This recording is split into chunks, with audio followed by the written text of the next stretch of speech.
Hello, this is Christopher Kennedy and welcome again to the Visual FX Compositing course. Here we are in After Effects where we've placed these two solids and now we want to put in the first two walls.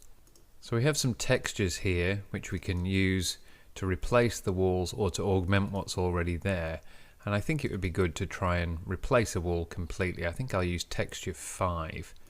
So I'm going to drag texture 5 into the composition. It's obviously quite large. Check its 3D box down here and then you can see that moves from the origin point that we set earlier and it's up there in 3D space. We actually want it to be in the same place as the green solid. So before we line it up, I might just do some work on the solid itself to make sure it's in absolutely the right place. So I'll hit W, hover over the Z arrow, and you can see the little Z appears when you do that. I'm just going to rotate that round that way, just play that back. That looks a little better than what we had before.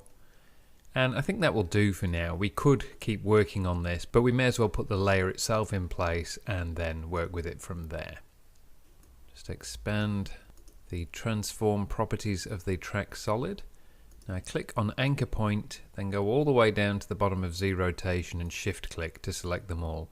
In actual fact, we haven't affected the X, Y or Z rotation yet, but you may have done. So it's worth grabbing the information for those. Copy, close that up, go to texture 5 and paste. And you can see that that texture has now dropped into place right where it should be. Having looked at that, in fact, I think maybe that texture has too much detail and I don't think that's going to work for this particular wall. So in fact, I'm just going to delete it and bring in a simpler texture.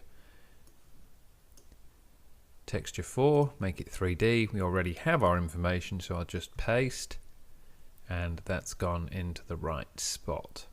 That doesn't look too bad, but I'm going to try one more.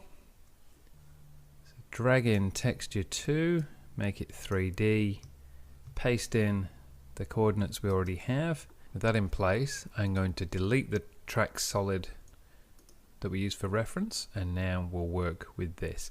And you can see that that does look to be in roughly the right place, although clearly the angle is wrong here. So I'm just going to hit W and rotate that so that it looks to be at the right angle. Play through, that looks good. All the way to the end. You can see it perhaps needs to be a little higher here, so I'm just going to hit V, hover over the Y, move that up. Now when I play through, that does appear to be in the right place. However, I'm losing a little bit of the corridor in the background here, so I'm just going to click on this point and shrink it, just scale it down a little so that we see some of that corridor in the background. If I do that too much, I'm going to lose the whole texture. So my other option at this point is to hit A and drag on this anchor point here to position it in 3D space. So that now looks good. Let's see if that works all the way through. I can see a little bit of that background corridor and that's all lined up well. Now of course it doesn't look right because it's intruding here through the doorway, so we need to mask that. To do that, I'll just change the blending mode to add,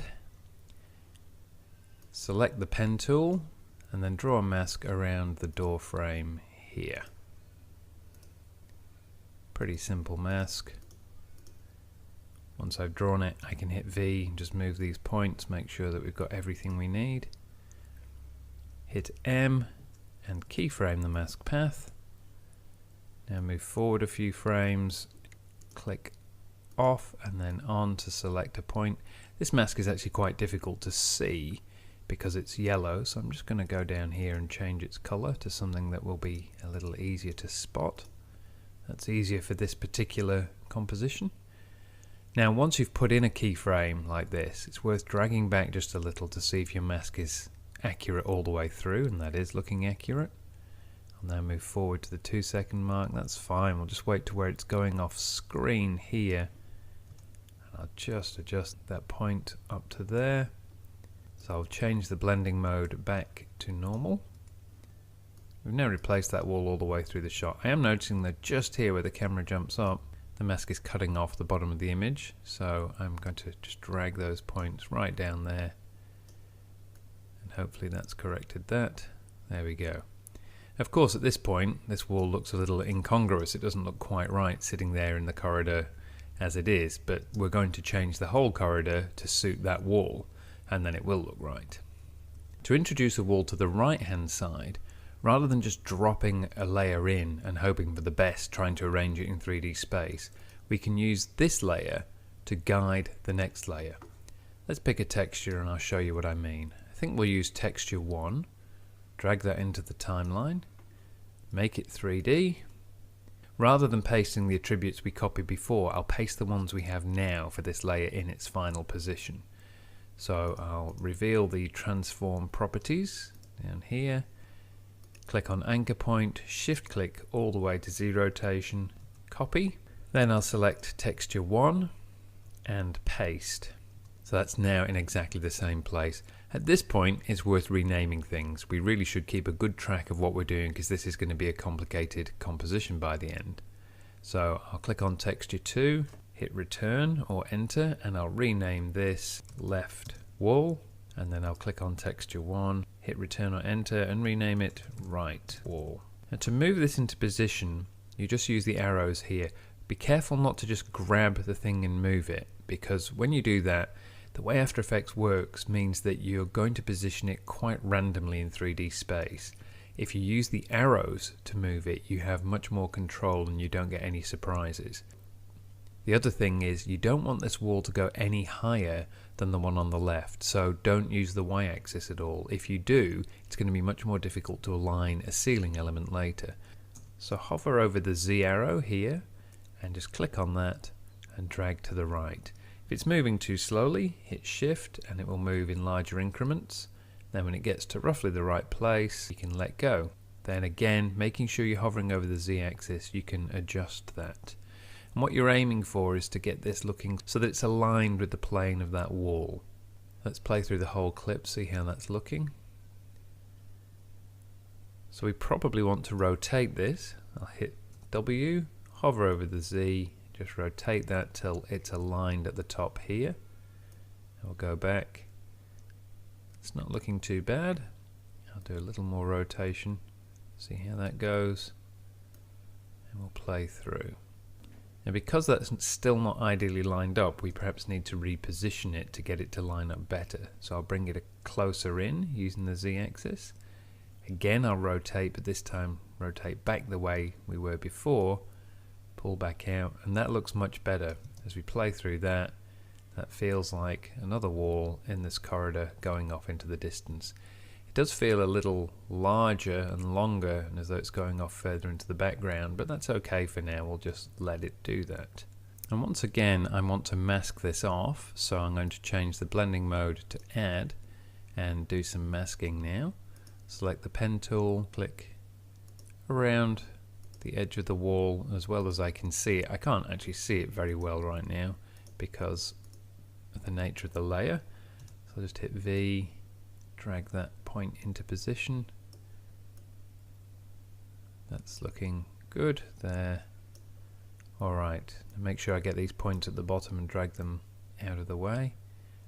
When that's lined up, I can hit M, keyframe the mask path, move forward a second, and I think I've gone too far to really be accurate there, so I'm going to come back to the half-second point. Then I'll work with the points. I'll just play back, make sure that's matching all the way through. It is. I'll just adjust this like that. And if you ever have trouble with masking, you can of course check out the masking course which I created some time ago, which should help you with any of these points. But you can see really this is quite a simple masking job. You're just going through and making sure these points match up. When you pulled out this far, it's quite difficult to see detail, but you're more able to see the handles of the mask, and I find that's often a good way to work. So there, that appears to be working all the way through. I'll now change the blend mode back to normal so we can check it. So that works fine. I'm just going to drag the corridor dark layer in and then switch off the visibility of the corridor layer so we can have a look at those walls in situ. However, one option we have here is to not simply replace the wall, but to texture the wall. Just going to change the color of the right wall to yellow, which makes it easier to spot in the timeline. And then I'm going to cycle through the blending modes. I can do that down here with this tab, or I can just hit Shift and plus. And I'm looking for a blending mode that adds texture to that wall. That one multiplier is quite good without obliterating it. I quite like that. Let's keep looking through. And also overlay there works very well. You can see, however, that the layer is not properly aligned with the top of the wall there. My intention here was not to texture the entire wall. Instead, I want to mask it off a little. So I'm going to select the pen tool again, and within this mask, I'm just going to draw another approximate shape like that. Down here, change from add to intersect, and now we need to hit F and drag the feather up. I'm going to change the color of mask 2 so that it's easier to spot. Make that a green one. There we go. Now when I click off, you can see that I've feathered that so that it doesn't appear to be covering the whole wall, but is blending into it. I don't really like the way that's looking at the moment. I'm going to increase the mask feather, and that's looking better to me now. I can of course select the mask and just get hold of these individual points and move them around. I think I'd like it to expand all the way out this way. That looks good, but we can let it soften out as it gets towards the ceiling there.